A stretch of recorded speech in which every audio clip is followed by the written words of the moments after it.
Thank you, Christian, for the introduction. Yes. So just before we start, we'd like to introduce ourselves. I am Dânia. This is my colleague, Rachel. I'm a senior data scientist here in Berlin, moved from Brazil 4 years ago. And currently, I'm working for an e-commerce doing machine learning models for predictive analytics. I am also a volunteer at Data Science for Social Good Berlin. And as mentioned, I'm a teacher at a data science bootcamp. And I'm Rachel. I'm from the US, but I've been working as a data scientist here in Berlin for the past 2 years. I also teach at a data science bootcamp here in Berlin. And as Christian mentioned, both Dânia and I are two of the co-founders of the AI Guild, which is the go-to community for data scientists, engineers, machine learners, basically anyone doing anything with data. And what our goal is to accelerate the adoption of AI in Europe. So if you're interested in hearing more about that, you can find us at the end. So now starting with the topic. So FOBO stands for Fear of Better Options. It gives a name to the spiral we fall into when we obsessively research every possible option when we are faced with a decision, fearing we'll miss out on the best one. So it looks like we are always optimizing and living in a world of maybes. We can be paralyzed at the prospect of committing to something because we fear that we are choosing something that isn't the absolutely perfect option. So that can be overwhelming and it can block us. In the reality, we know that we'll never be able to examine every possible algorithm, package, technology, tool before we have to make a decision in our data science project. So specifically, when we're talking about data science, we can think about all the machine learning algorithms we have and how to choose from them. So here I have an overview map of the machine learning algorithms from this blog post of Data Science for Everyone. And we can see here it is split into 4 main categories: so classical learning, deep learning, reinforcement learning, and the ensemble methods.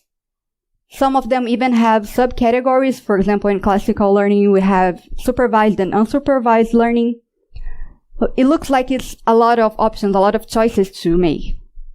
Maybe it gets better if we just focus, let's say, on Python implementations, and even on one package. So the most popular package for classical learning, for example, scikit-learn. So yeah, we still have too many choices.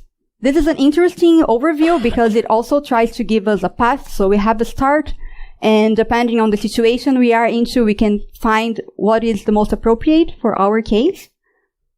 But this is only for classical learning. What about deep learning? So here an overview, 11 different Python frameworks and libraries to work with deep learning. And we know that every day more and more packages are being released, new algorithms are being published. So how can we handle that? So this is one of the reasons why data scientists have this fear of a better option. So the field is growing very fast and is always progressing.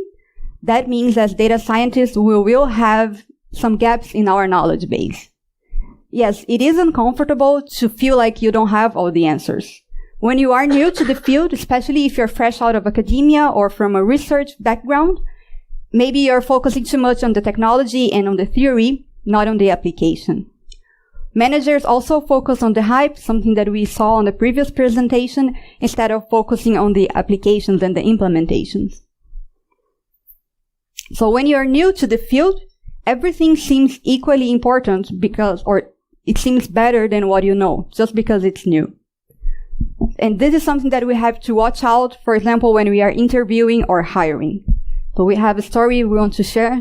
Yeah, so in an interview that I did actually not too long ago with a very senior head of machine learning at a pretty well-known company, I was asked, so are you the type of data scientist who would be coding a neural network from scratch and putting that into production? And I kind of thought about this for a second. And then this person elaborated and said, because we're really concerned about our ML IP. And obviously, writing, for example, a neural network from scratch, so in NumPy, and putting it into production is not the best idea. Obviously, there's so many well-tested open source frameworks and packages. But then also this is in no way your intellectual property necessarily if you're basically copying from scratch what has already been done. So yeah, a lot of times this does come from managers who really are also kind of following this hype. Yes. And yes, that can be really overwhelming. Yeah. So maybe the first solutions that come to mind are the most hyped ones, the ones that you hear about in the media, and maybe they're not the best fitting ones. So how should we decide what to use? What if we make the wrong decision and we don't bring enough value from the beginning? Or what if what we choose to use isn't the state of the art? Yeah, don't despair. So this is what the presentation is going to be about. We are going to present here a practical roadmap for our data science project, split into 3 parts. We start in what to focus on first, then how to choose the algorithms, and most importantly, how to iterate on them. And the last part is about sharing some tips for convincing business leaders to focus on what works and not on the hype.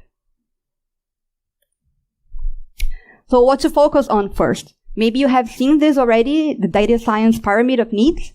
It was published on HackerNoon. And we can think about this as in parallel with the human pyramid of needs. On the top of it, we have AI, and it would be the human need of self-actualization. And yes, it's great, but we as humans first need food, shelter, and water, which would be data literacy, data collection, data infrastructure. So here at the bottom of the pyramid, the first 3 slices, they're about data collection, creating a reliable data flow and data pipeline, and doing data cleaning and some data preparation. On top of that, we start aggregating some data and generating metrics, also collecting labeled data for training the machine learning models. And then the top 2 slices are about starting with simple machine learning algorithms and building a framework that allows experimentation. So something that we need to iterate on so we can gather feedback from the end users and also pass this feedback of the models to the business stakeholders. And as we move up with more complex algorithms, we reach the top of the pyramid with deep learning. Also, this is a very famous chart, and people that are working as data scientists can relate to this. A lot of the times, people think that AI is about coding and about the algorithms, about building neural networks. But in reality, we know that a lot of the work is getting the training data. And you can think about this because big companies like Google, Amazon, Facebook, they are publishing their research with the latest algorithms, but they're not sharing their data. And getting training data might seem like it's a simple task at first, but I can give you an example. Let's say you have a big catalog of, for example, wine, and you want to use machine learning to uncover what is the best wine from this catalog. And you're saying, well, okay, to start with this, we have to collect some data. So let's say we will try to find what is the best wine, but what do you mean by best? So first we have to agree on a definition of best. Let's say we agree on a rating from 1 to 10, and because we want to collect data, a lot of data, and we want to collect it fast, we ask everyone here in the room to every time you're drinking some wine, take some notes on the name of the wine and put the rating on it. So after a couple of weeks, we have a lot of data, and we can use that as a training set and train our model, right? What can we expect as the performance of such model? It's tricky, right? Because the taste is very different from one person to the other. So it could be that we have the same wine with different ratings. And it could be also that the variance of the ratings are pretty big. So something that tastes good for me is awful for you. It's also tricky because what constitutes a good wine might not be something that you can quantify. For example, the smell. We know that the smell affects the taste, but how can you quantify smell?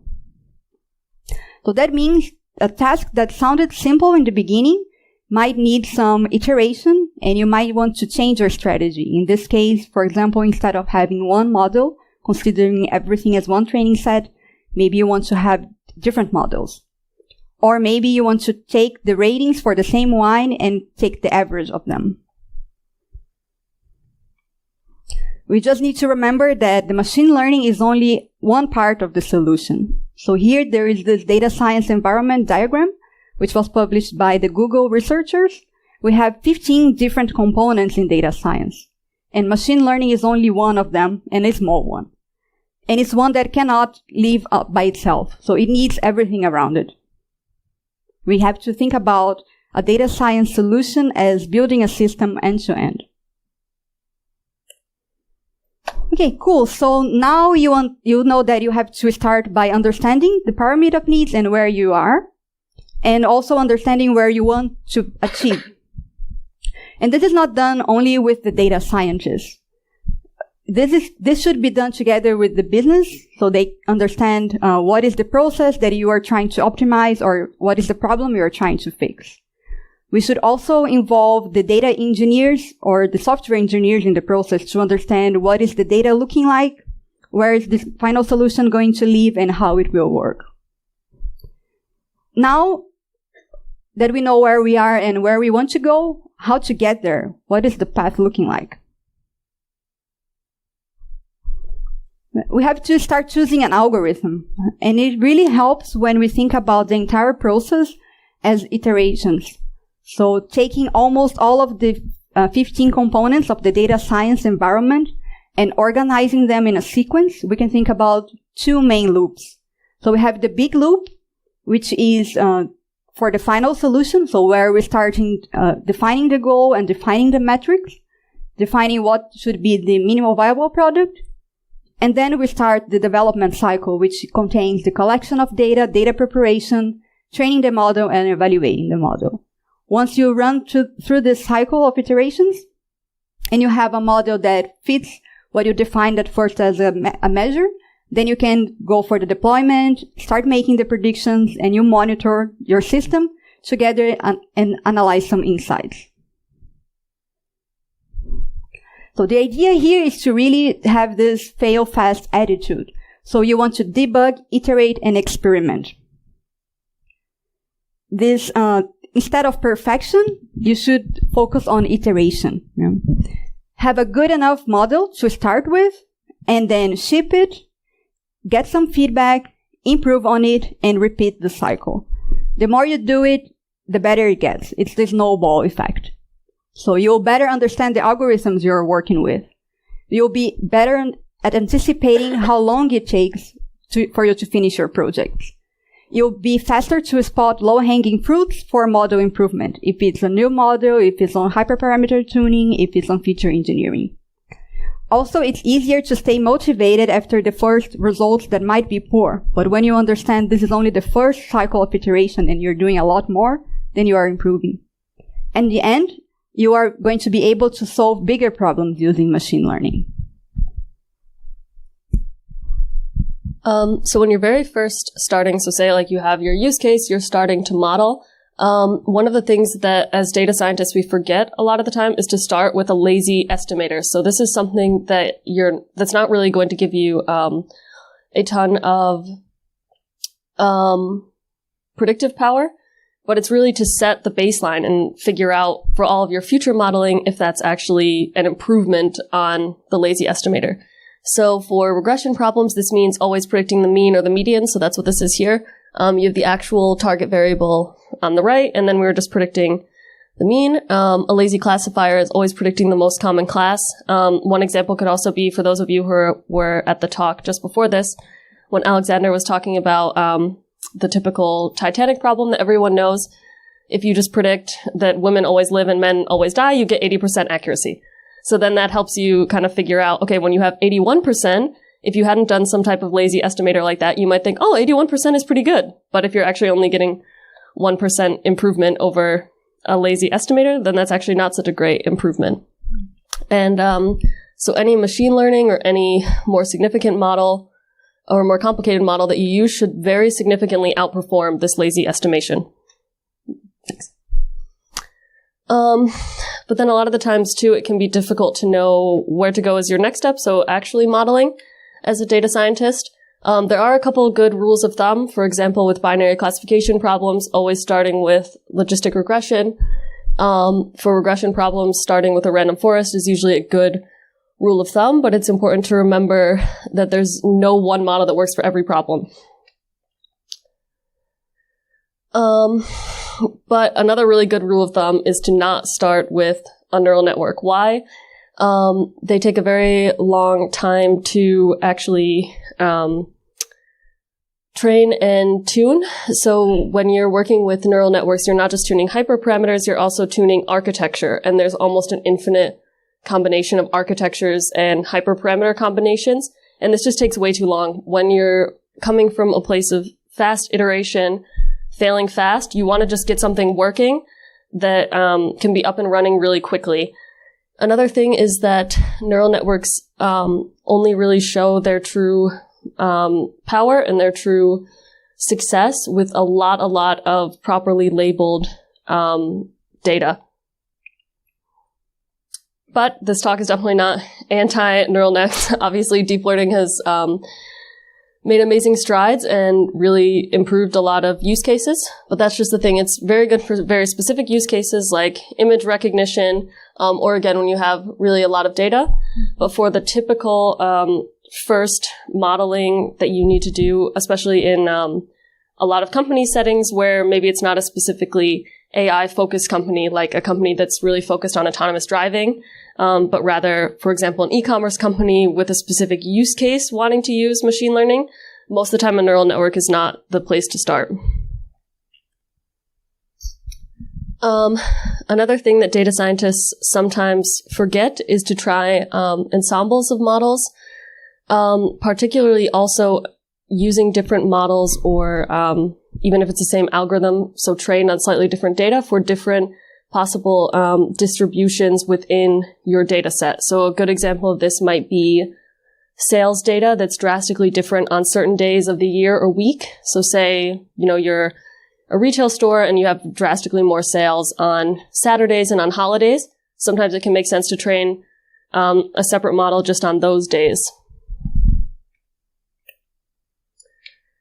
But the point with all of this is to really focus on getting something started right away, and then anything that you do on top of that, so whether it's feature engineering, whether it's trying different algorithms or training different models, that should be with a purpose to actually cause improvements over some baseline that you have.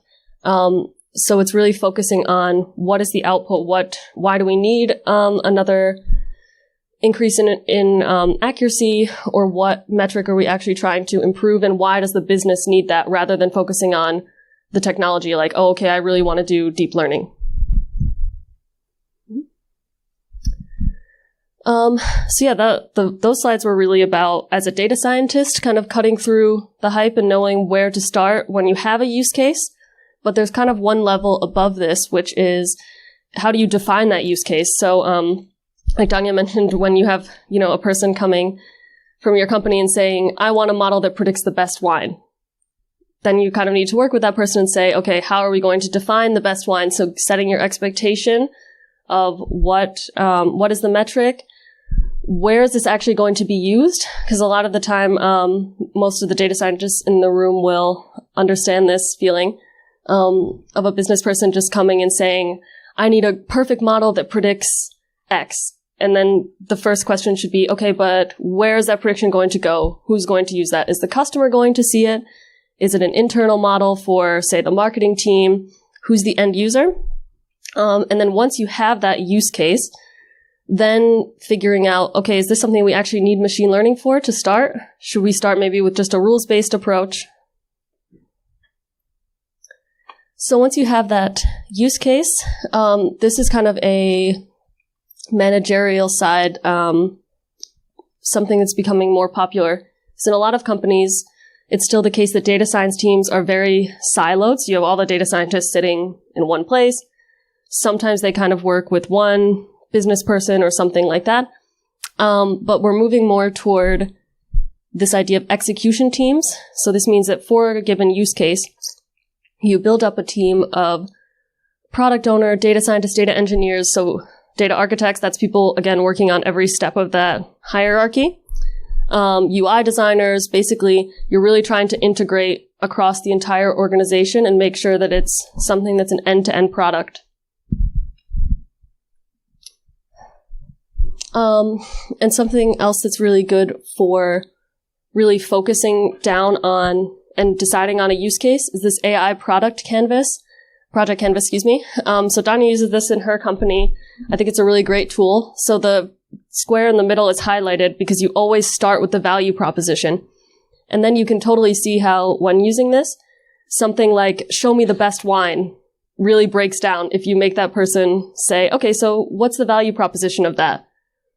Is just having the best wine, that's no value is coming from that. So what are we actually doing? Is the value proposition, okay, we're going to show the best wine for that given person to then make them buy more wine and then increase sales? Then the value proposition is very clear, but that's also a very different problem. And then you've started to actually narrow the focus of the use case. And also then you would have to go back and change how you were collecting the training data, for example. Exactly. So when you have this defined from the beginning, you can iterate faster. It helps you to be more effective. Mm-hmm. And you can also, as you start to fill this out, then maybe that changes how your execution team will look. So as you start to fill this out and you realize, for example, following the wine example again, if we decide, okay, we do want to make it really a recommender system for kind of each customer, maybe you need someone with kind of specific skills there on your execution team. Yeah, so this is what we've gone through so far. So most of these are really tools for particularly the data scientists in the room, but also managers. So if you're a data scientist, bring some of these things to the business folks that you're working with and the managers. When they say, hey, I think I could have a use case, try bringing the AI project canvas to that meeting. Try bringing the hierarchy of needs, looking at, okay, for this use case, what data do we actually need? Do we have that? Do we need to work with maybe a data engineer to collect more? For example, maybe adding new points in Google Analytics, something like that. And just the final takeaways. So we split for data scientists and for decision makers. Yep. So the first three are separate for each. For data scientists, again, really, really focus on something that delivers value. And you should always be thinking, where is the prediction from this model going? Because if it's just like dying in a Jupyter notebook, that's not helping anyone. So what team is using it? Who is the final recipient of whatever prediction? And that will really help you focus on iterating quickly, getting something out there, and really focusing on why you actually need those improvements if you need improvements in your model. Make sure you're communicating with business people throughout the whole process, and get used to showing beta versions and showing, okay, we've done this so far. We're here on the hierarchy. We have the data. This is what we did for the past 2 months. Because otherwise it can be hard to keep business people involved and excited. Mm-hmm. And also make sure you're integrating with those teams. Yeah, for decision makers is to understand the machine learning workflow, and the iteration in cycles is different from software development workflow. And how it is important to define the use case and the metrics from the beginning, because this will allow for the iteration to be guided, let's say, having a true North Star. But for both sides, data scientists and decision makers, it is important to integrate with the other teams, so to work together cross-functionally, to set expectations from the beginning, and to have the mindset of experimentation and iteration. This is what we wanted to share with you. Thanks for listening to us. Thank you. If you have any questions.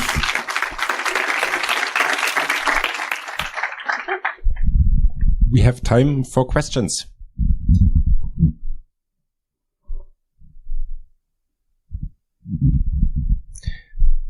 Then one question. Oh, there's one.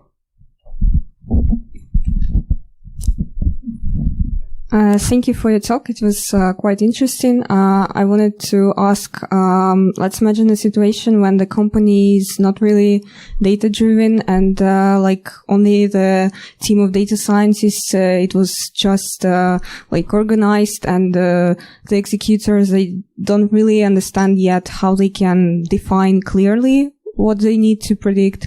So how would you advise, who should make these decisions? Should data scientists, prepare some kind of like detailed explanations of things they can do, or how can it be like organized if there are just data scientists, no data architects yet, no the people who understand how it's all like conducted with the means of data science and machine learning? Yes, I think that the beginning should be really about educating and having this overview of what a data science project is and all of the components that it involves. So maybe you, as a data scientist, you are focusing on the machine learning part, but you need the support from everything else around it. And one way that I have been like practically doing this is using the Canvas. So when you have a meeting, like let's say a kickoff meeting for a project, and you have there the data scientists, if you have also support from engineers, you can have UX designers if it's a facing customer application, and the business people. So you have everyone together in the room and you try to figure out first what is the value proposition. Maybe I can go back. Yeah. To understand what is the value for the project. And it looks like it's a simple question, but I have experienced being in a meeting for 1 hour just to fill this one part of the Canvas. And when you have this value proposition understood and agreed between everyone, so everyone is on the same page, then you start going to what is the data we need for that? What are the kind of skills we need for that? If we already have them, what is the output going to look like? How this will be integrated? And who else is involved as a stakeholder and as customer? And maybe you'll figure out, yes, I'll have some costs, but I'm also generating some revenue. So this is a good framework to iterate on this. I don't have a mic, but I can kind of yell.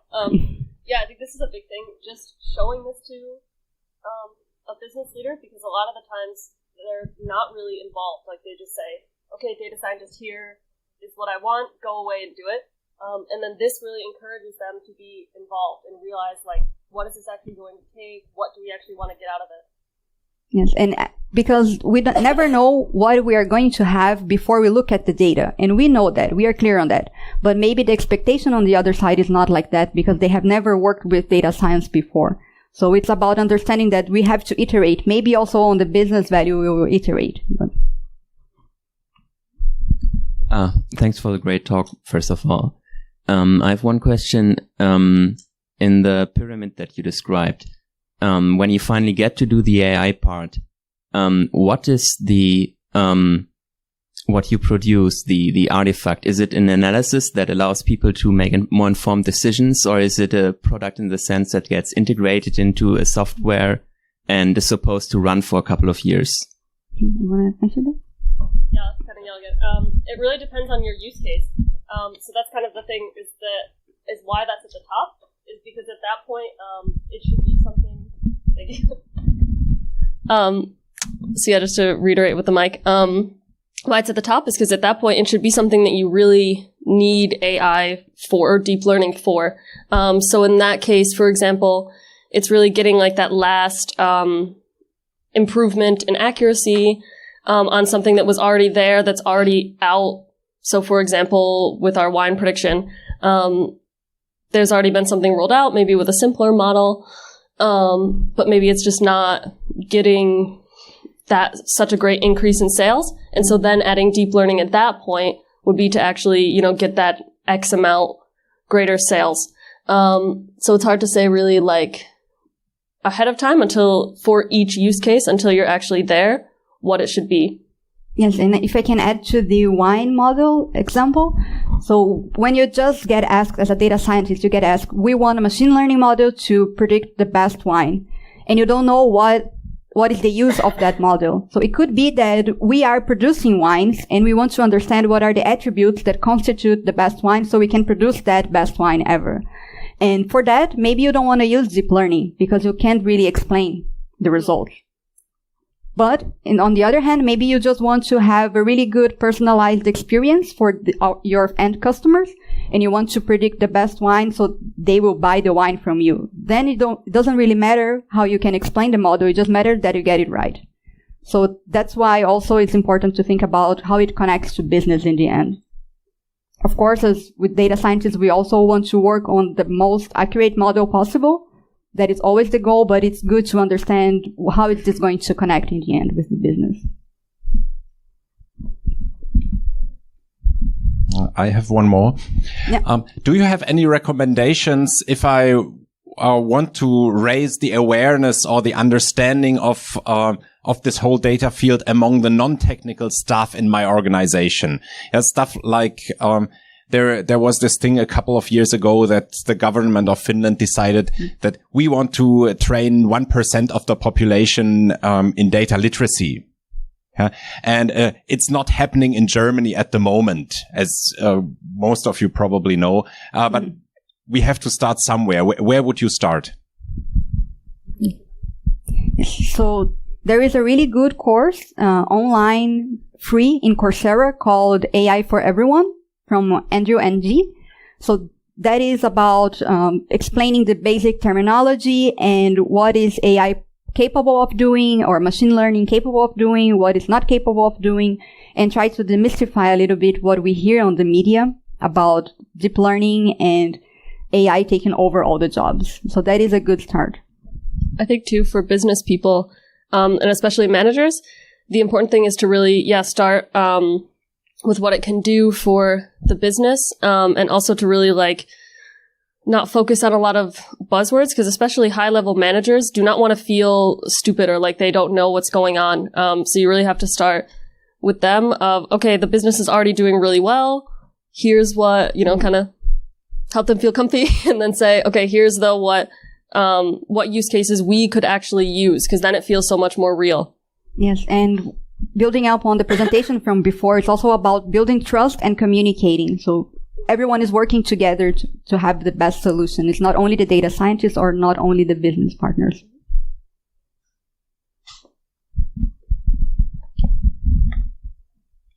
If there are no more questions, then let's thank the speakers again. Thank you.